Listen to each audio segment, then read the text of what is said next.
Quite literally, there are no bootstraps for you to pull yourself up. No opportunity, no exposure to any other life other than what you see every day. And change that intentionally. I just do not believe that the market is this immutable creature that cannot be massaged, or cannot be changed, or cannot in any way particularly to become both a servant, can become more servant than master. The problem is that's hard work, and that means that we would have to share some of the wealth and benefits of capitalism, and we don't want to do that. That was long, and I hope that answers the question.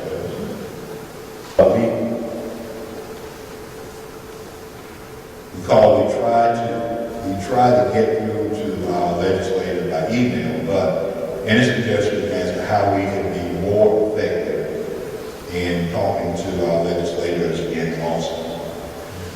That's a good question. If you can go down there, go down. And if you can get to them by some other means, they're talking to somebody, and 9 times out of 10, they're probably talking to somebody that you know. And I would encourage you, just try to find every access point you can to talk to them. But again, if you can at all go down there, and someone can make a point, it shouldn't necessarily make a point. Most of the time when you go down there, you're going to talk to the agent. But I used to take that as an insult, and I found out that legislators may be more than legislators do. But try to find some kind of way to get to them and say that email, letter, something to get your views done. How is it the people of means who are active on nonprofit groups? Let me make sure I'm reading this right. How is it the people means who were active on nonprofit group board of donors, directors, and donors can talk about lower taxes? Am I saying that right? Only lower taxes. Can talk about how is it you mean how is it they get away with talking about only lower taxes? I mean, I know a lot of people of means. Yeah. And if you talk to them and you see what they do, they're involved in charities. Yeah. But then all they can talk about is lower taxes. Yeah. Which is interesting to me because I had this conversation with a person who was talking about the healthcare thing. And I think she thought that she ended the conversation, ended the thought, or made some kind of score point. She said, there's no such thing as free health care. Well,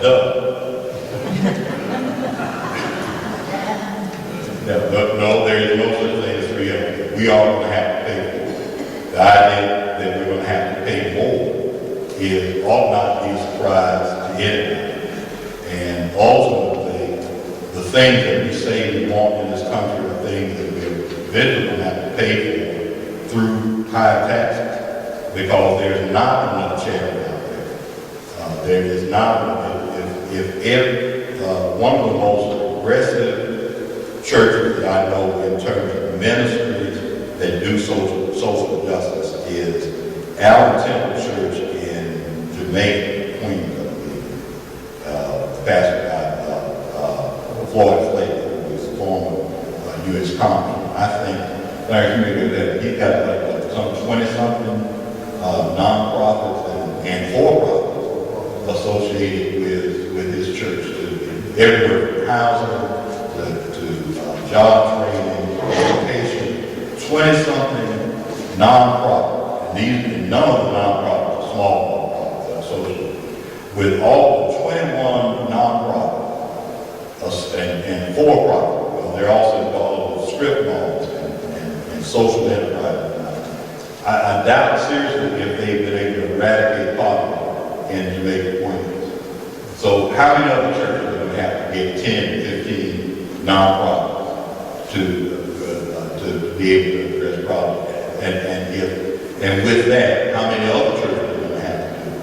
The fact of the matter is, if every church in Jamaica, Queens, if every church in Dallas, Texas is going to do it, you still have to do it. So at some point, we're going to have to really, I used to frustrate the trustees no end, because I told them that the solution to not enough money is low income. And I don't have a PhD in economics for nobody. But there comes a certain point where you just have to have more money. And the glory days that people talk about, when they talk about what we've been able to do in terms of building the country's infrastructure, and the space program, and all this other kind of stuff, that did happen while the tax rate, the marginal tax rate in this country was about 90%.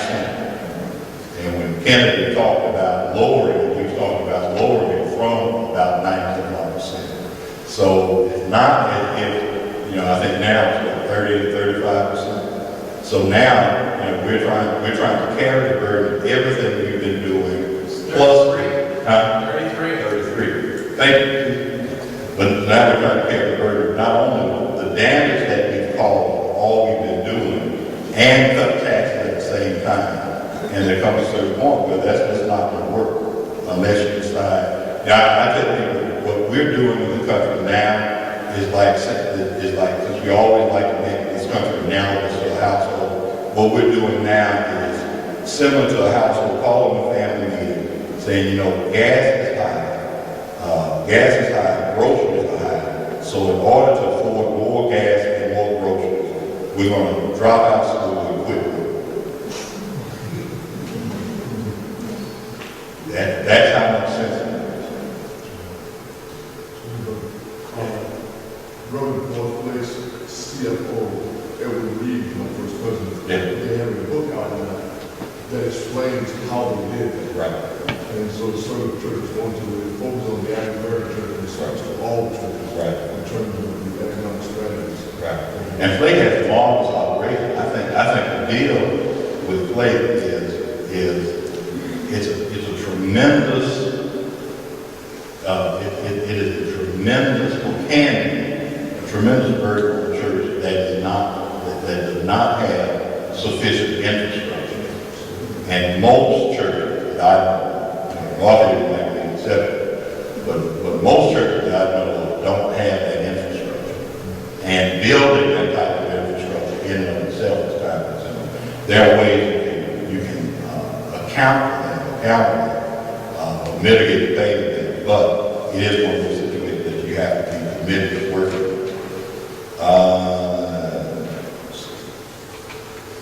Do you know when the results of the homeless census that was done will be available? Will the census show the areas where the homeless are? It usually doesn't show where the homeless are, and it is usually out by the summer. I use that almost always find it by accident. How can we address the failure of schools to give students basic math skills needed to understand the real cost of predatory lending practices? Basically what you got to do right now, it is a matter of basic math skills. And I think at some point, there's some stuff that happens because we have to organize and manage.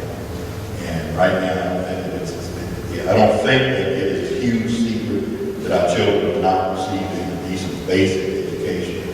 The question is, how long are we going to allow this to keep going? Because none of us are going to stop unless we demand change from somewhere. So,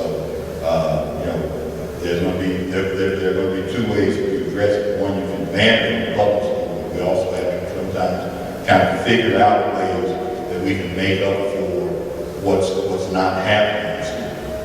And that is the capacity. But then there's also where allies come in to teach financial literacy in church, to teach it to children, to make sure that they get an understanding of what it means to take what they're learning in school. It should be at the end of it. Make sure they learn what they're learning in school is supplemented by the faith community that is part of it. If America is moral Christian nation is claimed by some, how do they consistently allow their defining values to be trumped by our national interests? good question. And that's one of the questions I'm going to leave for Bill. You probably have to answer that tonight.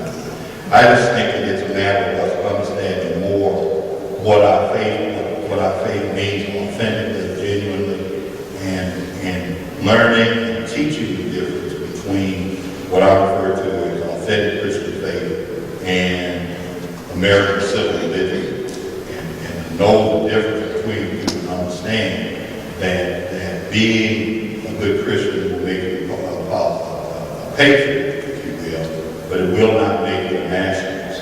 That we do have an ultimate goal, and that we've got, and that our relationship, even with our country, has to resonate, has to harmonize with our ultimate goal.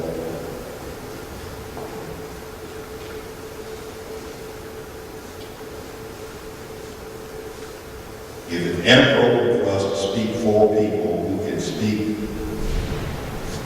act for themselves, and if charity is not enough, then what is the true and proper role for middle class, suburban congregations, and what should they need to do?